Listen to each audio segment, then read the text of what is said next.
Nagy érdeklődést tanúsított a Tiszavasvári forgatócsoport, amikor megjelent itt Tiszalökön a polgármesteri hivatalban, de hogy tulajdonképpen miért is vagyunk itt, erről beszélgetünk Gömze Sándor polgármester úrról. Úgy hallottuk, hogy itt Tiszalökön is lesz egy helyi hírpótló, vagy helyi televízió, vagy akkor halljuk, hogy mi.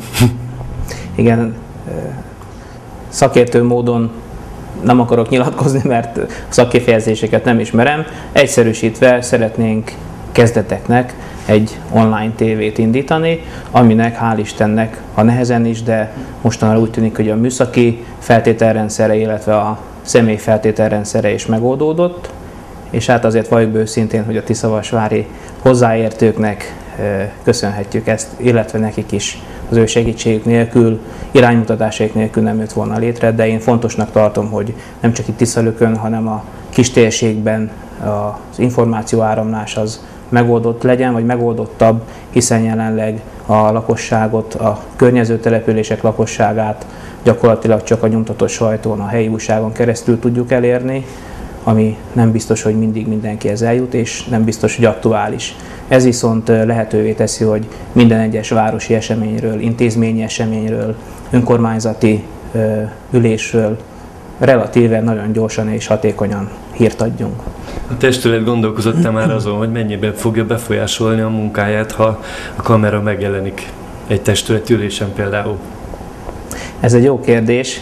Én úgy gondolom, hogy megismerve a mostani képviselőtestületben folyó munkát, illetve az ott ülő képviselők hozzáállását, én csak a dicséret nyelvén mondhatom, mert szerintem eddig is jól felkészülten jöttek az ülésekre a képviselőtársak. Talán egy kis motiváció lehet ez arra, hogy nem csak a kiadott anyagokból készülnek, hanem esetenként olyan dolgokon törik a fejüket, amelyek még inkább előremutatóak, és itt egy kicsit talán a polgármester, a mindenkori polgármester munkáját is jobban tudják segíteni. Eddig ugye tudjuk, hogy vannak olyan testületülések, ami kifejezetten nyílt ülés, viszont van olyan, hogy zárt része, mint már a lakosság és a televízió sem vehet részt. Mekkora volt az érdeklődés? Tehát mennyire volt jellemző az, hogy egy nyílt testületi ülésre megtelt például az ülésterem? Nem, hogy is mondjam, a többség az üléseknek nyílt. Nyilvánvaló, hogy nem csak az ülések, bocsánat, hanem még a bizottsági üléseknek a nyitottsága is adva van, és sajnos azt kell, hogy mondjam, hogy az emberek igazából nagy érdeklődést nem mutatnak. Természetesen, amikor más alkalmakat kínálunk, volt, amikor célcsoportokat szólítottunk meg, például egészségügy, oktatás, politika, ifjúság, közbiztonság, tehát ilyen jellegű fórumokat csináltunk, arra is inkább eljövögettek, mint eljöttek, tehát igazából az érdeklődés nagyon silány volt, vagy gyér. A kötelező közmeghallgatásoknak az alkalmaikor sem jönnek már olyan sokan, mint korábban. Én ezt nem tudom mire vélni. Esetenként azt mondják az emberek, hogy minek menjek, úgy sem mondanak ott semmit. Én szerintem ez nem így van. Tehát ez is egy lehetőség. De hogyha az ülésekre eljönnek, akkor első kézből és legfrissebben hallják az ott született döntéseket. Esetenként még meg tudják hallgatni azt is, hogy ki hogy érvel, hogyan indokolja a döntésének a mienségét. Szerintem ezzel nem éltek kellőképpen az emberek.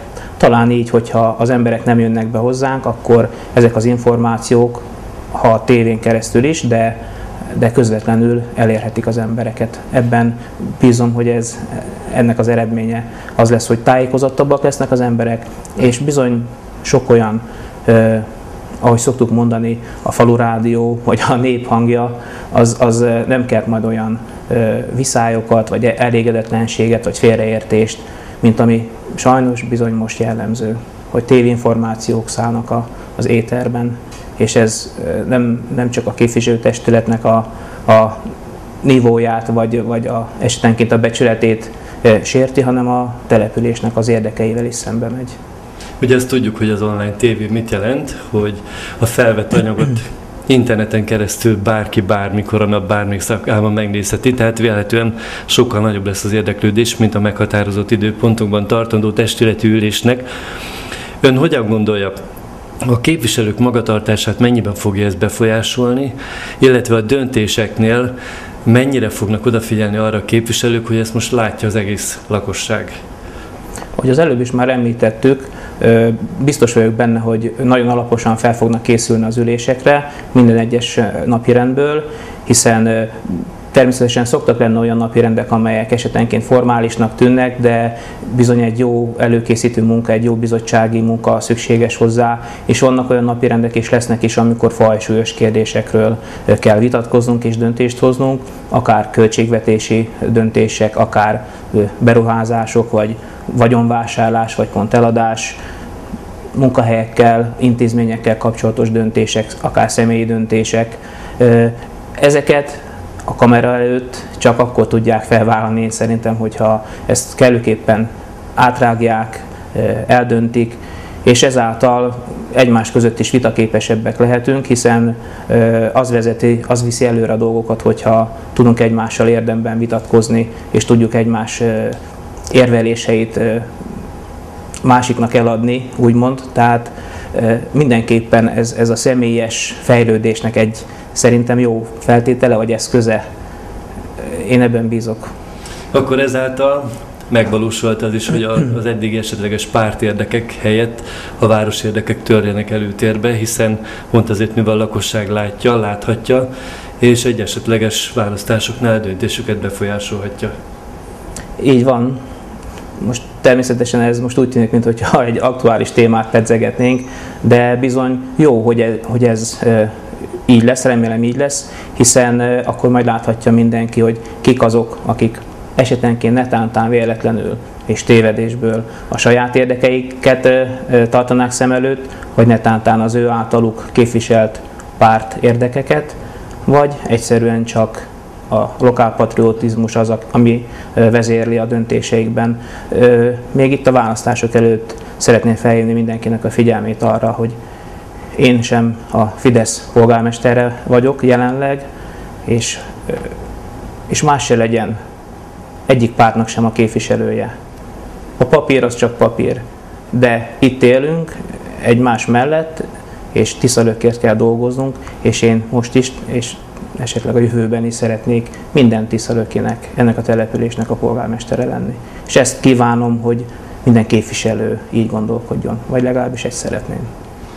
Azt hiszem, nem titok, hogy eláruljuk a kedves tévénézőknek, hogy addig még a tisztelőki stáb fel nem áll, a személyes technikai kérdések arra pont el nem érnek, hogy akár önállóan készíthessenek műsort, addig besegítünk, hiszen te jó testvérvárosi kapcsolatból adódóan miért is nem.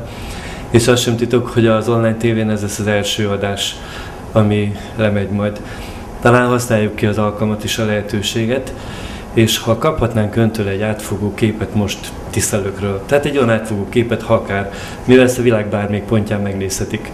Aki most akár New Yorkban, Los Angelesben, vagy éppen Tiszavasváriban rákattint a linkre, akkor láthatja, hogy igen, ez most tisztelők. Ez nehéz feladat, hogy semmit ne hagyjak ki. Először is, hogyha külföldön is fogják ezt nézni, akkor elmondom, hogy ez egy Szabolcs-Szatmár-Bereg megyében található kisváros, Tiszalök, 5870 lakossal, sajnos a lakosok száma folyamatosan csökken. Régebben jellemző volt a városra elsősorban a fa- és fémmegmunkálás, illetve a textilipar. Jelenleg a textilipar, mint olyan, sajnos kivonult a városból. A munkanélküliségi ráta kb. 1,6-szerese, mint az országos jelenleg kb. 11%-os munkanélküliség. Ettől függetlenül én úgy gondolom, hogy ez a város egy versenyképes város lehet abban az esetben, hogyha a befektetők újra megtalálják a településünket, hiszen itt olyan munkaerők váltak munkanélkülivé, vagy éltek már át nagyon sok átképzést, akik bármilyen új környezetben versenyképesek lehetnek.